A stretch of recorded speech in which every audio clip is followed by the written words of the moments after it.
Vanoggend se tema vir ons is God se plan vir elke moeder. En ons hoofskriflesing vanoggend is Genesis 2 vanaf vers 18. En Marie sal die woorde op die bord hê. Genesis 2 vanaf vers 18. Ek kuier deesdae baie dae in Genesis. Maar elke keer is daar 'n ander boodskap wat deurkom. Die Here is so goed. Vers 18 sê vir ons: ook het die Here God gesê, dit is nie goed dat die mens alleen is nie. Ek sal vir hom 'n hulp maak wat by hom pas. Vers 21. Toe het die Here God 'n diepe slaap op die mens laat val. En terwyl hy slaap, het hy een van sy ribbebene geneem en die plek daarvan met vlees toegemaak. Vers 22. En die Here God bou die rib wat hy van die mens geneem het tot 'n vrou en bring haar na die mens. Genesis 3 vers 20. En die mens het sy vrou Eva genoem, omdat sy moeder geword het van alles wat lewe. Nou Eva was nou in my gedagtes gewees vir meer as 'n maand, en maak nie saak watter moeder ek aan gedink het of na gekyk het nie. Ek het op 'n stadium gekyk na al die moeders in God se Jesus se bloedlyn, het Eva net vir my uitgestaan. En daarom gaan ons vandag oor Eva praat. Ons begin vandag by die begin, want dit is Moedersdag. So ons gaan kyk na die eerste moeder wat ons in die Bybel vind, en werklik in die hele geskiedenis. Eva was 'n vrou van baie eerstes. Sy was die eerste vrou op die aarde gewees, sy was die eerste vrou in die huwelik gewees, en sy was die eerste moeder gewees. Sy is die enigste vrou wat ooit sonder 'n moeder en 'n vader gemaak is. Sy is die enigste vrou wat uit 'n man gekom het. Van daar af het elke ander mens uit 'n vrou gekom. Sy het geen moeder van haar eie gehad nie. Met ander woorde, sy het geen leiding gehad wat van haar verwag gaan word as 'n vrou of as 'n moeder nie. Sy was nooit 'n kind nie. So al die uitdagings wat sy gehad het, het sy van haar eie kinders moes leer. En daarom kyk ons vandag na die moeder Eva. Kom ons bid saam. Hemelse Vader, Here, dankie vir die woord, Here, wat uitgaan vanoggend, Here. Dankie, Here, vir die teenwoordigheid, Here, vanoggend oor elke moeder wat hier sit en elke moeder wat na die tyd gaan kyk, Here. Ons bid vir elke moeder, Here, wat nie hier kan wees nie, Here, en ons dankie, Here, vir die volkome seëninge, Here, ook daar waar hulle is en hulle Moedersdag geniet, Vader. Here, dankie vir Tannie Heila, Here, ook die moeder van hierdie gemeente. Vader, daar was sy 'n bietjie rus, Here. Bid ons nie dat U haar net sal seën vandag, Here. Salf hierdie woord en salf hierdie diens in Jesus naam. Amen en amen. Nou Eva, die eerste moeder, leer ons baie dinge. Sy leer ons van liefde, sy leer ons van verlies, en sy leer ons van vergifnis, en sy leer ons van die volhoubare rol van 'n moeder in God se plan. Nou sy was die eerste moeder, die eerste maat gewees. Sy is uit die ribbebeen van Adam is sy dan geskep om sy maat en metgesel te wees, wat dan die waardigheid en belangrikheid van vroue in God se ontwerp beklemtoon. So sy is aangestel om vrugbaar te wees en te vermenigvuldig. Nou dit is 'n heilige en 'n belangrike rol wat moederskap beklemtoon. Eva, wie se naam beteken moeder van alles wat lewe. Genesis 3 vers 20 se verhaal is belangrik vir die begrip van moederskap, aangesien sy beide die vreugdes en die uitdagings gehad het van kinders grootmaak, die hantering van gevolge en ook die soeke na verlossing het sy verteenwoordig. So op Moedersdag laat die nadenke aan Eva ons ook dink aan ons as moeders, sodat ons moeders kan eer, wat in 'n menslike stryd is, ook gekoppel aan ouerskap. Ons erken ouerskap deur moeders. Hoeveel was ons as moeders nie bereid om op te offer vir ons kinders nie? Nagte se opstaan wanneer hulle siek is. Nagte se rondrol wanneer daar bekommernisse is. So die Bybel vertel ons dat Eva saam met Adam in die beeld van God geskape is. Dat sy saam met Adam beveel is om oor die aarde te heers. En dat God vir hulle beide die opdrag gegee het van hom vrugbaar te wees en te vermenigvuldig, en dat sy uit Adam geskape is om ook sy maat te wees. Matthew Henry stel dit so mooi. The woman was made of a rib out of the side of Adam, not made out of his head to rule over him, nor out of his feet to be trampled upon by him, but out of his side to be equal with him, under his arm to be protected, and near his heart to be beloved. Eva was ook die eerste wat in sonde geval het. Satan het haar mislei en sy was aan God ongehoorsaam, en nie lank daarna nie het sy ook vir Adam oortuig om saam in haar sonde te deel. So toe God haar gekonfronteer het, het sy die slang die skuld gegee. So aanvanklik het sy nie enige skuld wou vat nie, verantwoordelikheid vir haar sonde geneem nie. Eva was egter 'n vrou wat verlies geken het, want op daardie oomblik het sy die verlies van onskuld ervaar, toe sy aan God ongehoorsaam was. En Eva het die verlies ervaar van haar tuiste, die paradys. Sy het haar tuiste verloor, toe God vir haar en Adam uit die tuin verwyder het. Nou hier kom nou iets bietjie vir die manne om aan te dink, wat min gesaai is vanoggend tussen die moeders. Hoe sou jy vir jou vroutjie uit niks 'n huisie kon bou? Jy sien, want toe Adam en Eva uit die tuin verwyder is, het Adam geen gereedskap gehad om by sy vrou 'n huis te bou nie. Daar was nie 'n reeds klaar gemaakte huis wat vir Eva gewag het nie. So dink vir 'n oomblik. Miskien het Adam 'n skuiling van takke gebou, sonder 'n mes, sonder 'n byl. Daar was nie enige hardeware winkel naby nie. So daar was nie 'n boor nie, daar was nie skroewe gewees nie. Daar was nie bakstene gewees nie, daar was nie sement gewees nie. Jy sien, skielik was hulle buite onder die sterre met wilde diere. Dink net hoe bang moes Eva gewees het in haar nuwe onbeskermde omgewing gewees. Man sal nie sommer erken hulle is bang nie, maar miskien was Adam ook bang. Kyk, hulle praat ons van dinosaurs ook. Jy weet, so miskien was daar baie groot gediertes gewees wat hy sy vrou nou teen moes beskerm. Miskien was daar 'n grot waarin hulle darm kon gaan skuil vir hulle eerste huis, ons weet nie. Geen bed of beddegoed nie. Geen winkel om gou die nodigste te gaan koop nie. So wie sal ooit weet watter uitdagings daar was, die oomblik toe hulle tuiste verlaat het, sonder 'n gepakte tas, met net een stel klere aan hulle liggame, en totdat sy haar eerste swangerskap gehad het. Sy was die eerste vrou wat in pyn geboorte gegee het.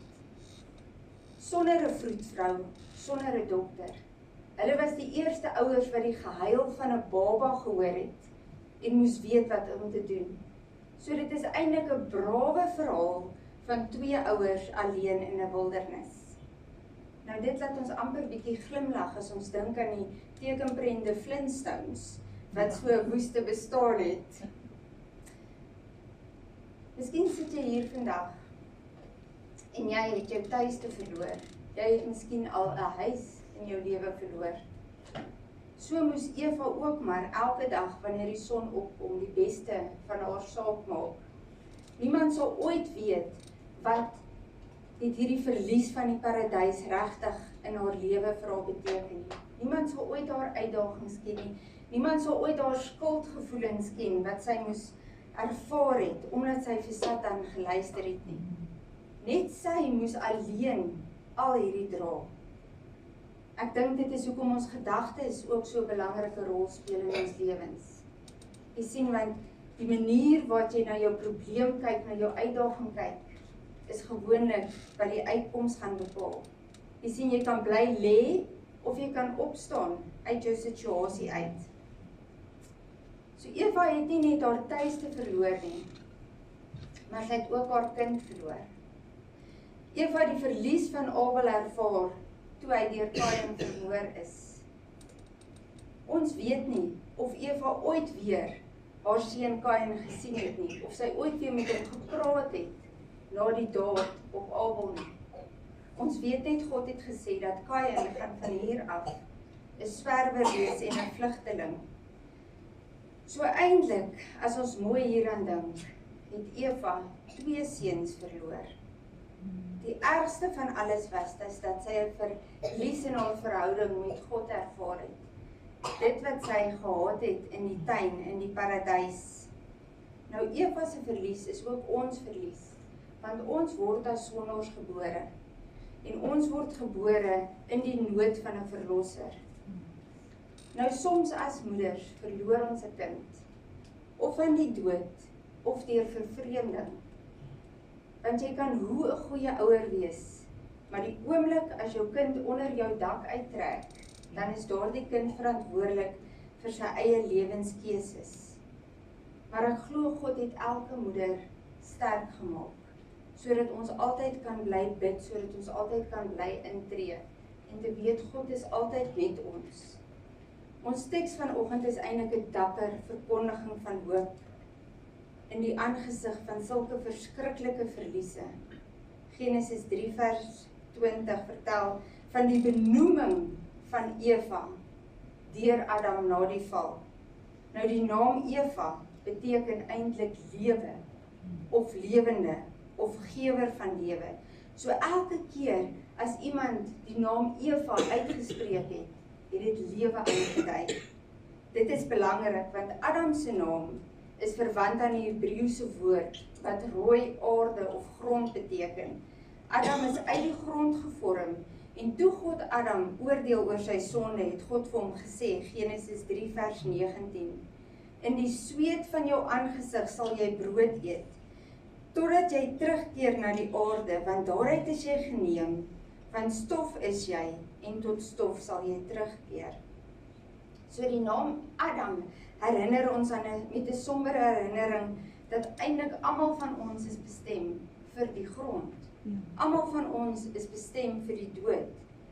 Maar in geloof het hy sy vrou Eva genoem, wat lewe beteken, en ook sy is die moeder van al die lewendes. So wat het Adam bedoel toe hy sy moeder Eva genoem het, die moeder van alles wat lewe? Ek glo daar is 3 maniere wat ons hierna kan kyk, as ons praat van Eva wat die moeder is van almal.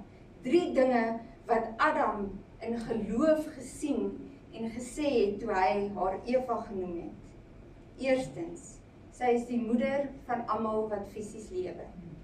Tweedens, sy is die moeder van al die geestelike lewendes. En derdens, sy is die moeder van Christus, ons verlosser.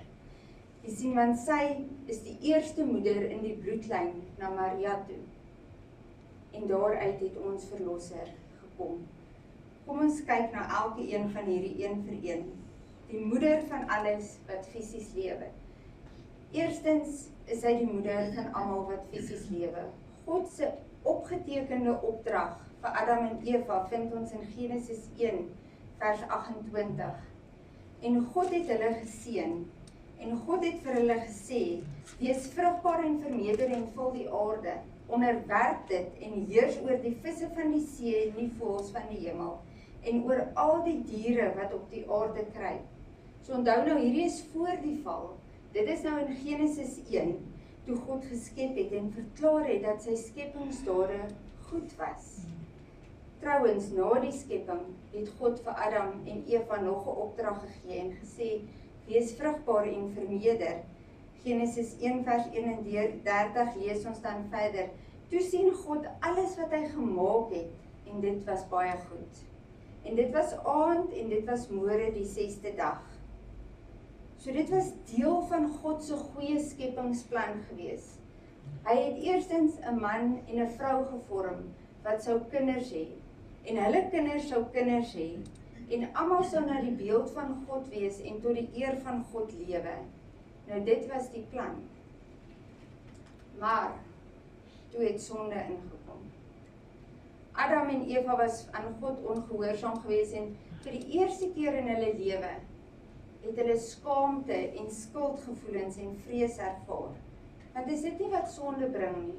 Sonde bring skaamte en skuldgevoelens en vrees in ons harte. En toe God afgegaan het om na Adam en Eva te gaan soek het, toe het hulle vir hom weggekry, want hulle was bang gewees dat hulle sonde geopenbaar sou word. Toe God hulle met hul sonde gekonfronteer het Adam eerstens vir Eva beskuldig. Eva het die slang beskuldig. En God het gegaan en het al drie van hulle geoordeel. Hy het 'n vloek eerstens oor die slang uitgespreek. Teen die vrou het hy gesê, Genesis 3 vers 16, aan die vrou het hy gesê, ek sal grootliks vermeerder jou moeite en jou swangerskap. Met smart sal jy kinders baar, en na jou man sal jou begeerte wees, en hy sal oor jou heers. En hy het vir die man gesê, dat hy gaan terugkeer na die grond waar hy uitgeneem is, Genesis 3 vers 14 tot 19. Nou as ons eintlik hieraan dink, hierdie was heftige vonnisse vir sonde. Maar te midde daarvan het Adam 'n woord van hoop gehoor.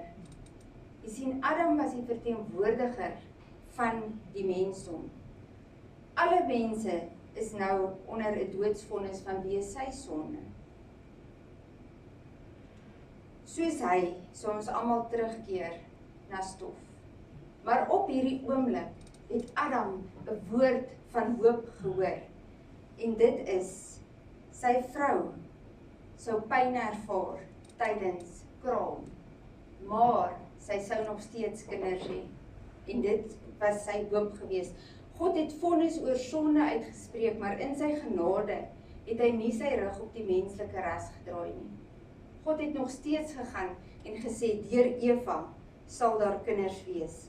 Eva, die moeder van almal wat leef. En daarom kon Adam, sy vrou in hoop, kon hy haar Eva noem.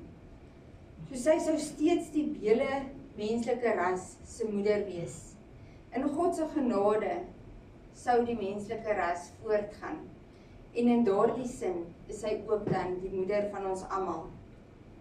Tweedens, die moeder van al die geestelike lewendes. Genesis 3 vers 15a. En ek sal vyandskap stel tussen jou en die vrou en tussen jou saad en haar saad. So is Eva eerstens die moeder van al die wat fisies lewe. En tweedens is sy die moeder van al die geestelike lewendes. Daar was 'n tweede woord van hoop wat Adam gehoor het toe God met die slang gepraat het. Dit was deel van God se vloek gewees op die slang, maar dit was 'n profesie gewees. 'n Geestelike stryd sou kom. Daar sou vyandskap wees tussen die nageslag van die slang en die nageslag van die vrou. Nou weet ek, soos ek, dink ek baie vrouens hou nie van slange nie, eintlik mans ook nie. Maar dit is nie waarna hierdie gedeelte verwys nie. Dit gaan nie eintlik oor vroue en slange nie, want die Bybel identifiseer die slang as niemand anders as die Satan self nie. Nou Satan beteken teenstander en dit is wat hy is.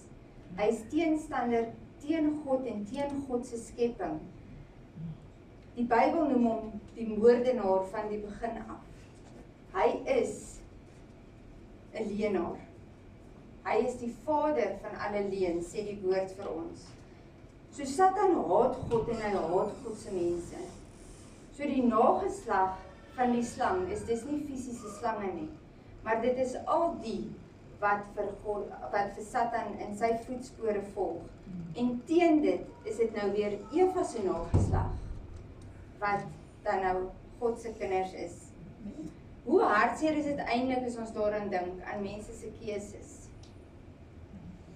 Want ons eintlik net twee weë. Jy kan nie sê ek glo niks nie.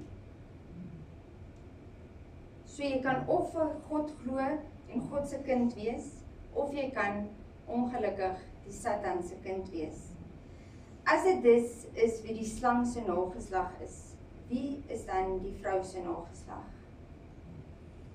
Dit kan nie haar fisiese nakomelinge almal wees nie, want ons het nou gesien dat van die nakomelinge gaan vir Satan volg en nie vir God nie.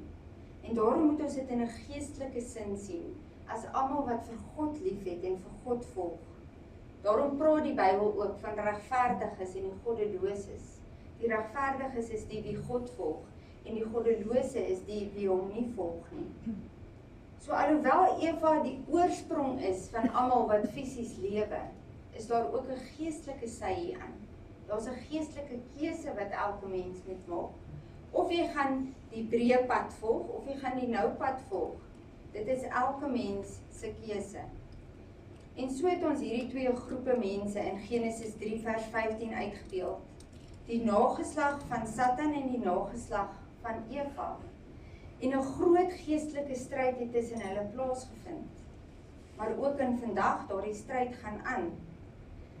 Maar ons vind dit terug in Genesis. So gou as wat Eva haar eerste kinders gebaar het.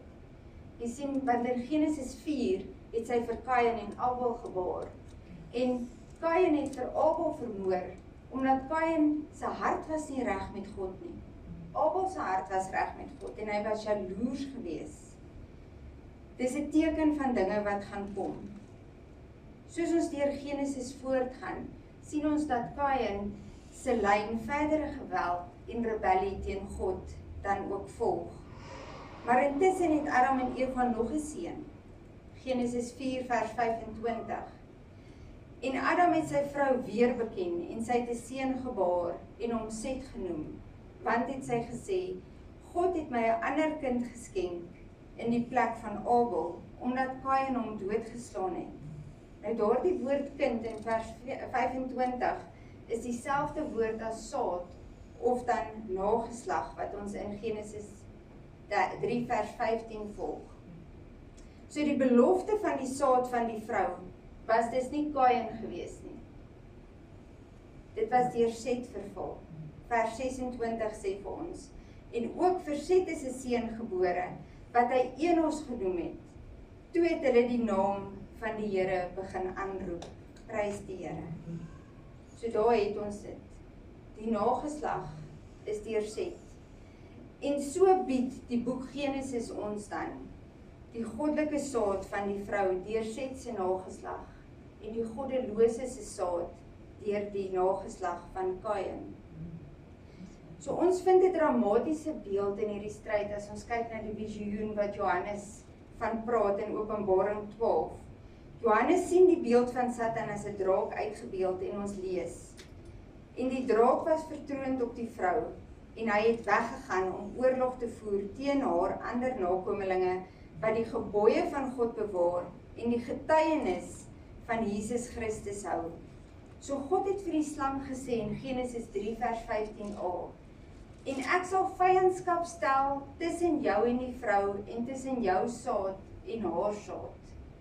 So Adam het God se woorde gehoor en sy vrou Eva genoem, omdat sy die moeder van al die geestelike lewendes sou word. Sy is die moeder van die wat vashou aan die getuienis van die verlosser. En dan derdens, die moeder van Christus die verlosser. So sy was die eerste moeder in die bloedlyn van Maria gewees. Genesis 3 vers 15b. Hy sal jou die kop vermorsel en jy sal hom in die hakskeen byt. En dit bring ons dan by die derde rede, hoekom Adam sy vrou Eva genoem het. Want sy sou die moeder van Christus die verlosser word. Dit was die derde woord van hoop wat Adam daardie dag gehoor het. En ons vind dit in die tweede gedeelte van Genesis 3 vers 15. Dit is die vroegste profesie wat ons het van Christus in die Ou Testament. En is 'n verbasende getuienis van God se genade, is dit nie. Want nie lank daarna dat die mens gesondig het nie, het God beloof om 'n verlosser te stuur. En die Bybel sê vir ons Romeine 6 vers 23, want die loon van die sonde is die dood. En God het aan Adam gesê, Genesis 2 vanaf vers 16, van al die bome van die tuin mag jy eet, maar van die boom van die kennis van goed en kwaad, daarvan mag jy nie eet nie. Want die dag as jy daarvan eet, sal jy sekerlik sterwe. Toe Adam van die boom geëet het daardie dag, het hy nie fisies gesterwe nie, maar hy het geestelik gesterwe, want hy was nou verwyder gewees, geskei van God. Hy het 'n verlosser nodig gehad, sy vrou het 'n verlosser nodig gehad, en die hele mensdom het 'n verlosser nodig gehad. En God beloof om daardie verlosser deur die nageslag van Eva te laat kom. So dis 'n fascinerende studie om na die lyn te kyk van Christus, as jy dit deur die Ou Testament volg. Want dit begin met Adam en Eva, dan gaan dit deur Set, dan gaan dit uiteindelik deur Noag en Noag se seun Sem, dan gaan dit deur Abraham, Isak en Jakob, dan gaan dit deur Jakob en Jakob se seun Juda, tot uiteindelik by Dawid, en dan uiteindelik is Christus gebore uit Maria. Maria wat beloof was om met Josef te trou. Nou beide Maria en Josef is deel van die lyn gewees van Dawid, alhoewel hulle deur twee verskillende afstammelingslyne daar uitgekom het, Natuurlik was Josef nie die fisiese vader gewees van Christus nie, maar ons weet dat hy was Jesus se aardse vader. En dit was deur Josef dat Jesus die reg gekry het tot die koninklike lyn van konings te regeer. Eva was die eerste wat gesondig het. Adam het gou gevolg en daardeur het die dood op die hele mensdom gekom. Jy sien maar tog, Adam het God se belofte gehoor. En hy het geweet dat die verlosser uit sy vrou sou voortkom en daarom het hy haar Eva genoem. So eerder om vas te hou aan God se belofte as om te sê Eva, hy kon haar 'n ander naam gegee het. Maar hy het gekies om haar Eva te noem, omdat hy daardie belofte gehoor het. So Adam se naam het grond beteken, en Eva se naam het lewe beteken, en die verlosser is uit haar nageslag. Meer as 2000 jaar gelede het Jesus in ons wêreld gekom. Die seun het vlees geword, hy is as 'n mens in hierdie wêreld gebore, en hy het gekom om hierdie profesie te vervul. Want hy het gegaan en hy het die Satan se kop verpletter, die dag toe hy gesterf het aan die kruis. En daardeur het hy ons as mensdom uit ons vrygemaak van Satan, van sonde en die dood, sodat ons ewig saam met God kan lewe. So hoekom het Adam sy vrou Eva genoem, die moeder van almal wat lewe? Omdat sy die moeder was van almal wat fisies lewe, die moeder van almal wat geestelik lewe, en sy was die moeder van Christus die verlosser. Ek sluit af. Ek los jou met 4 punte. Eerstens is ons almal deel van een menslike moeder, Eva, wat die heel eerste moeder was. Tweedens is ons almal sondaars van nature wat 'n verlosser nodig het. Jy sien, toe Adam en Eva gesondig het in die tuin, het daai sonde oorgegaan op hulle kinders en hulle kinders se kinders. En die apostel Paulus stel dit so in Romeine 5 vers 12. Daarom, soos deur een mens die sonde in die wêreld ingekom het, en deur die sonde die dood, en so die dood tot alle mense deurgedring het, omdat almal gesondig het. Daarom was daar 'n tweede Adam nodig, Jesus Christus. En derdens, Jesus is die enigste verlosser vir die hele mensdom. Jesus is die beloofde nageslag wat die slang se kop kom vermorsel het. Jesus Christus is uit Eva se nageslag. En hy is die enigste verlosser, hy is die enigste een wat ons sondes kan vergewe. Die Bybel sê vir ons in Romeine 6 vers 23, want die loon van die sonde is die dood, maar die genadegawe van God is die ewige lewe in Christus Jesus, ons Here. So ja, Adam se sonde het dood oor almal gebring, maar in geloof het Adam sy vrou Eva genoem, wat lewegewer beteken, die moeder van almal wat lewe. Die gawe van God is die ewige lewe, en ons het 'n verlosser ontvang. Vierdens, ons het as moeders dieselfde ervaar as Eva. Eva, ons moeder, het as gevolg van jaloesie tussen kinders, en as gevolg van sonde, nie 'n perfekte gesin kon hê nie. Maar ek glo tog sy was die beste moeder. Sy was die moeder wat die heel swaarste lewe en die heel swaarste begin op hierdie aarde gehad het. En daarom mag ons haar maar eer gee. As moeders het ons geleer van lewe, van die liefde, van die verliese op ons lewenspad. Ons het geleer van fisiese pyn en emosionele pyn en van vergifnis, baie daarvan. Maar soos Eva het elke moeder God se plan vir moeders gevolg. So vandag wil ek vir jou sê, jy as moeder kan nie alles in die lewe beheer nie. Maar jy kan jouself daardie bietjie krediet gee. Want jy is dit aan jouself en aan jou verlosser en aan jou skepper verskuldig. Jy het jou bes gedoen. Los die res in God se hand. Jy is 'n goeie moeder. Jy mag jouself daardie eer gee. Nou in ere van elke moeder hier vandag, gaan Marius vir ons 'n lied speel.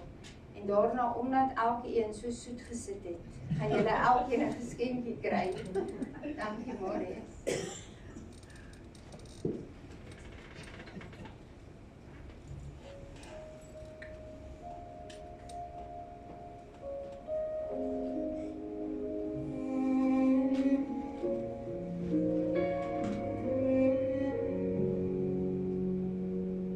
While the world was fast asleep, you were waking up for me with tired eyes and quiet grace.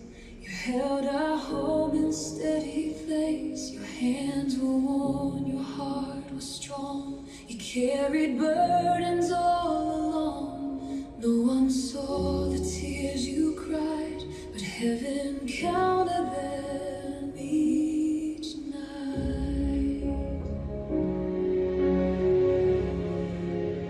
You were strength when I was weak. You were faith when I couldn't believe.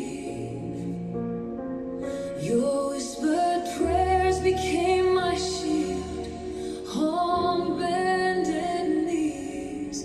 You would not yield. Mama, thank you for everything you did for me, for staying awake so I could sleep peacefully, for believing in dreams I could not see, for covering my feet with faith so tenderly.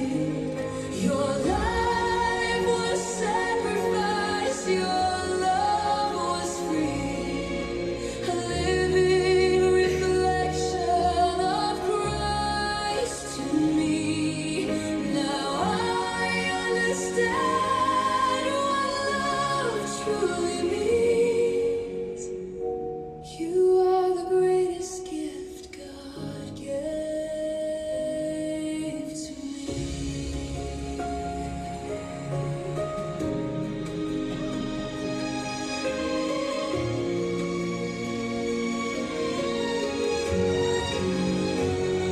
You gave up things I never knew, set aside dreams to see mine come true. Your silent battles, hidden pain, where seeds of hope grew every rain. When life felt heavy, cold and unfair, I always found you standing there. You didn't just give me life that day, you teach me how to live each day. If I rise, it's 'cause you prayed. If I stand, it's what you gave. Your love was never loud or proud.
Hemelse Vader, Here, vir alles wat U vir ons doen, Here. Dankie vir moeders, Here. Dankie, Here, dat U vir Eva gemaak het, Here, waaruit ons ook gekom het, Here. Dankie, Here, vir die voorreg, Here, wat ons ook het, Here, om te kan kinders hê en moeders te kan wees, Here, om te kon lewe gee, Here. Vader, Here, wees met elke moeder, Here, ek seën elke moeder, en ek dank U, Here, vir die woord wat kon uitgaan, sodat ons net kan weet, dat ons is waardig in U oë, en U het 'n plan met ons as moeders gehad, en U het nog steeds 'n plan met elke een van ons wat lewe. Here, dankie, Here, dat ons self, Here, net vir ons die eer kan gee, om te weet, ons is goeie moeders, en U is ons Vader, in Jesus naam, amen en amen.